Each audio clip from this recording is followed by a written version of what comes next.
At times, Sadhguru has made this clear to Vijay in many ways that he never really, kind of uses this word or talks about it openly, but to her, he had communicated to her that his disciples, their well being, and what needs to happen to them, it was far more important than what his commitments were to her.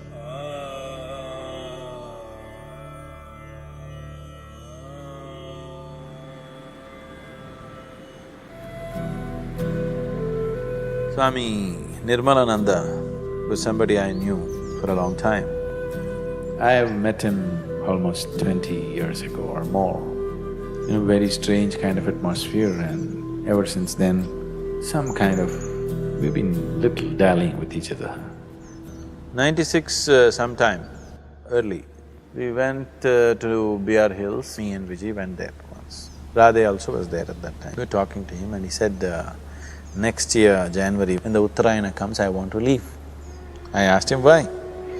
He said, I've lived as a yogi, but I don't want to live as a rogi. I want to die as a yogi. He was asking me, I really not clear about how to live. He had built a small samadhi for himself. Will it work? What will happen? This and that. That's the first time I opened up to a completely different thing, and I spoke to him certain details about what is it that stops a person from leaving, what is it that makes a person leave. Vijay was there, she was listening to all this and she burst out into tears and she cried and cried and cried. So I just ignored her and continued to speak to him. Then he was also weeping off and on and asking me questions and we went into great detail of many things which usually I've never spoken anywhere. We came down after meeting Nirmalananda, we just came, and just after that place, I parked and I knew she was in some kind of mood. I just stood on the road and it's an incredible view. So I just was standing on the road, Radhe was also playing around there. And she came and fell at my feet and said, I also want to do what he's doing.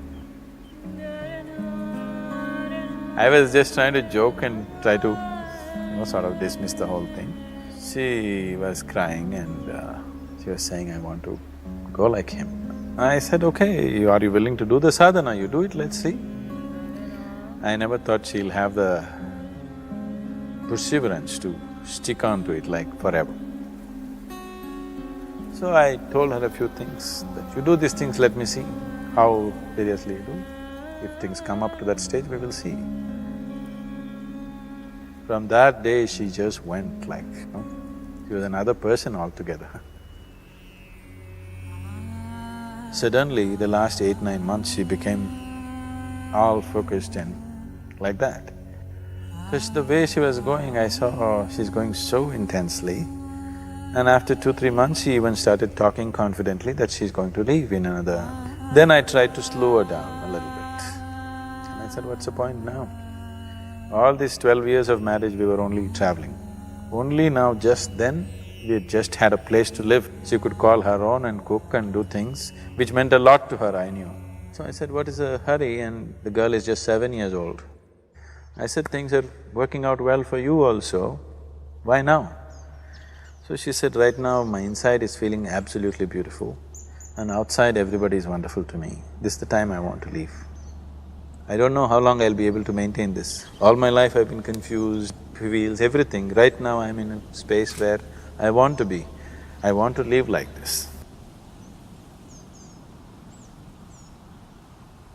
So many times in my own ways I tried to slow her down a little bit. The next December came, 96 December. Then we knew Nirmalananda will leave. From there we went on Karma Yatra. This is the final lap of Dhyanalinga consecration. So I wanted to clear up a few things for people involved, so I took them on a 6-7 state tour.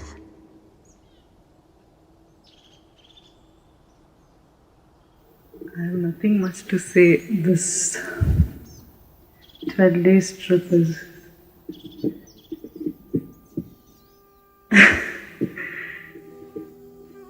yeah, I certainly experienced tremendous energy, and I can say I've taken one or two steps towards my growth.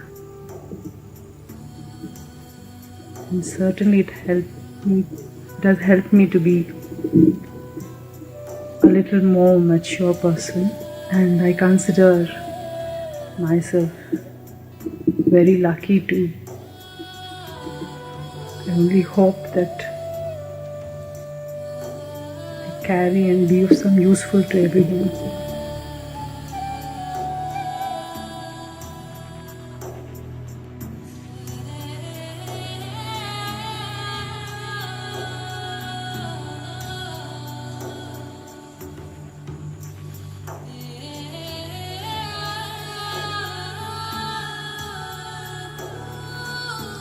By now, after the Karma Yatra, she was all glowing like a full moon. People who saw those last few weeks, they could clearly notice she was like blown like a full moon. Then I had to tell them, she says she's going to go shortly. They wouldn't believe it. I said, that's how it is. December Paurnami onwards, she started serving the people. 3 Paurnami, she wanted to cook and serve and she wants to leave.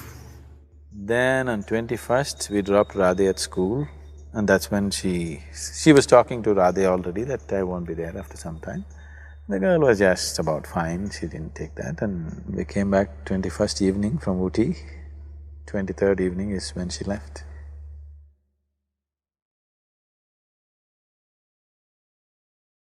Around 8 in the morning, sadhguru called me and asked me to be with Vijay because she was on a certain sadhana. And that whole day I was with her, meditating and doing several other activities.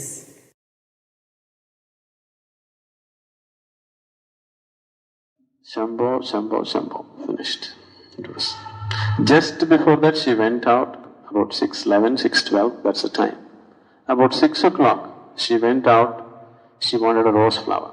So she asked one of the brahmacharis to get a rose flower. They ran to the Vanaprastha ashram, got the rose flower and came.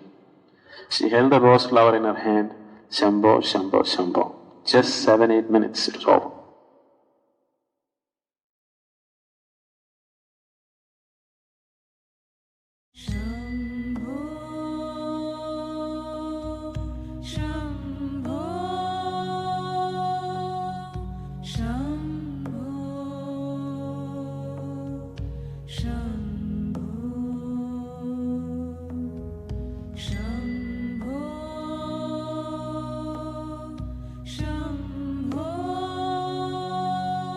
It was only after 3 days, while sitting for a meditation, it really struck me that she had known this coming.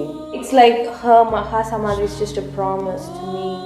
So if you really, that's what you want, it's a possibility. Like if you're so intensely seeking something as an ultimate, you can attain it. But definitely Vijay's Mahasamadhi was a tremendous blow to my logical way of looking at life. அது மாதிரி யாருமே பார்க்கல அவங்க. But within அவ்வளோ தீர்வாக இருந்திருக்காங்க, தீவிரமாக இருந்திருக்காங்க. The Mahasamadhi, of course, proves something like that. What was not visible, what was not overtly visible to people's eyes, it's almost like something else worked on. Constantly something else was working with her, and all the time.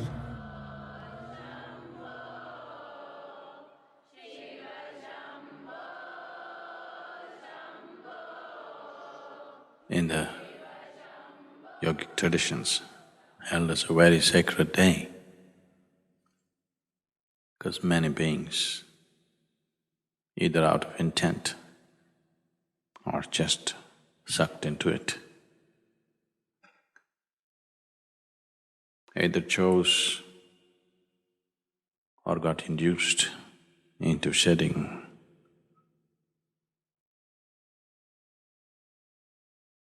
their physical bodies on this day consciously. So many have done this in this tradition. Even here at Isha, we witnessed a great event for Vijay, who had neither any sadhana behind her, nor did she have any great knowledge. with the simplicity of her emotion and the intensity of her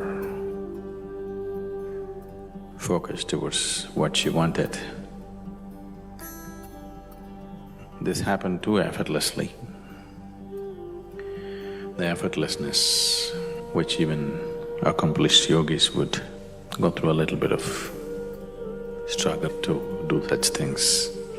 It happened too effortlessly. There are many ways to attain. Through pure energy or awareness or absolute selflessness or through devotion.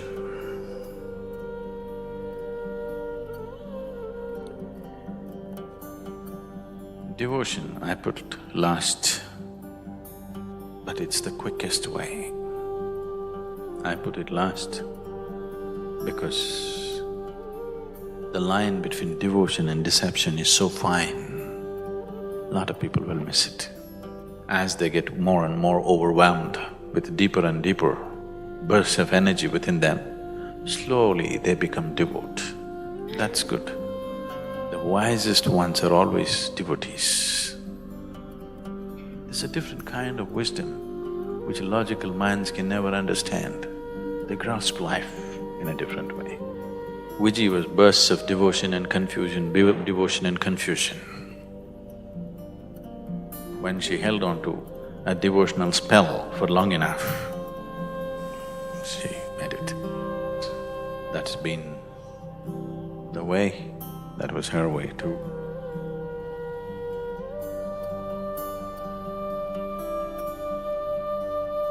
So three things that she would have been very happy and proud to see was the glorious way in which the Analinga consecration happened in spite of her absence at that time, and of course everything else that is happening with Isha. And the last, but for her it wouldn't have been the least, is that her daughter has become a young woman.